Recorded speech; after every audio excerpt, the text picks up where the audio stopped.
La sexualité féminine reste, encore aujourd'hui, un sujet chargé de tabous, de désinformation et d'incompréhension. Dans La sexualité féminine dans tous ses ébats, Céline Causse, sexologue, propose une exploration complète et pédagogique de ce domaine, en s'appuyant sur les dernières avancées scientifiques et en déconstruisant les nombreux mythes qui entourent le plaisir féminin.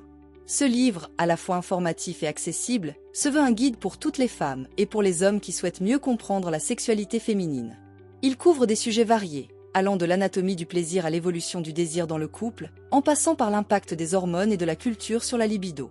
Dans cette analyse approfondie, nous revenons sur les points clés du livre et les leçons essentielles qu'il nous enseigne. Malgré les avancées de la recherche scientifique et la libération des mœurs, la sexualité féminine reste encore très mal connue. Céline Causse rappelle un fait édifiant. La découverte complète du clitoris ne date que de 1998, et il a fallu attendre 2005 pour obtenir les premières images IRM de l'appareil génital féminin. Cette méconnaissance n'est pas un hasard, elle est le résultat d'un long processus d'invisibilisation.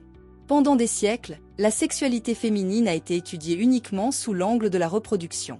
L'éducation sexuelle dispensée à l'école reste focalisée sur la contraception et la prévention des infections sexuellement transmissibles, sans véritable explication des mécanismes du plaisir féminin. Ce manque d'information a des conséquences directes. Une grande partie des femmes connaissent mal leur propre corps et éprouvent des difficultés à exprimer leurs désirs. L'un des objectifs du livre est justement d'apporter ces connaissances et de donner aux femmes les clés pour s'approprier leur propre sexualité. L'un des points les plus intéressants abordés par Céline Causse, c'est la distinction entre désir spontané et désir réactif. Contrairement aux idées reçues, la majorité des femmes n'éprouvent pas de désir spontané, comme c'est souvent le cas chez les hommes. Leur libido est généralement déclenchée en réponse à des stimulations sensuelles ou émotionnelles. Une étude citée dans le livre montre que seulement 15% des femmes ont un désir spontané, tandis que 55% possèdent un désir mixte, spontané et réactif, et 30% un désir exclusivement réactif. Pourtant, comme la norme sexuelle est souvent calquée sur le modèle masculin, de nombreuses femmes pensent qu'elles ont un problème lorsqu'elles ne ressentent pas un désir immédiat. Causse insiste sur le fait que ce phénomène est totalement naturel et qu'il est essentiel d'en avoir conscience pour ne pas culpabiliser. Un désir qui naît progressivement, en réponse à des caresses ou à une atmosphère propice, n'a pas moins de valeur qu'un désir immédiat. Elle déconstruit aussi un autre mythe courant. La sexualité n'est pas un besoin vital. Contrairement à ce que l'on entend parfois, il est tout à fait possible de vivre sans activité sexuelle sans que cela entraîne de problèmes de santé. L'envie de sexualité relève davantage de la recherche de plaisir et de connexion que d'une nécessité biologique. L'un des apports majeurs du livre est sa mise en lumière du clitoris, souvent négligé dans les discussions sur la sexualité féminine. Céline Causse rappelle qu'il s'agit du seul organe humain entièrement dédié au plaisir et qu'il est bien plus grand qu'on ne le pense. Pendant longtemps, on a enseigné que le vagin était la principale source de plaisir féminin, ce qui a alimenté l'idée erronée que l'orgasme vaginal était supérieur à l'orgasme clitoridien.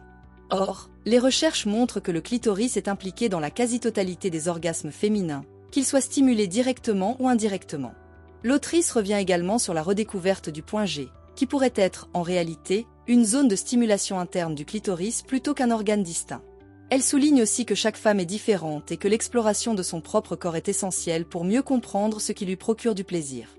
Beaucoup de femmes s'inquiètent de la diminution de leur libido après plusieurs années de vie commune. Céline Causse explique que cette évolution est parfaitement normale et qu'elle est liée à des mécanismes neurobiologiques bien identifiés. Au début d'une relation, le cerveau est inondé de dopamine, un neurotransmetteur lié au plaisir et à la motivation. Cette phase passionnelle dure généralement de quelques mois à 3 ans. Ensuite, les niveaux de dopamine diminuent et le désir devient moins spontané. Pour autant, cela ne signifie pas que le couple est voué à une vie sexuelle fade. L'autrice propose plusieurs pistes pour raviver le désir. Entretenir la communication et exprimer ses envies. Privilégier la tendresse et l'intimité en dehors des moments sexuels. Introduire de la nouveauté, changement de cadre, jeu, exploration des fantasmes. Accepter que le désir ne soit pas toujours immédiat et favoriser les moments de sensualité sans pression. Elle évoque notamment la méthode du sensat focus, qui consiste à explorer le toucher et les sensations sans obligation de rapport sexuel, afin de redécouvrir une connexion intime. Un autre point essentiel du livre est la critique des normes sexuelles imposées par la société et la pornographie. L'autrice dénonce l'influence des représentations médiatiques, qui véhiculent une image souvent irréaliste de la sexualité féminine. Dans les films pornographiques, les femmes sont montrées comme ayant un désir constant et spontané, atteignant l'orgasme rapidement et systématiquement.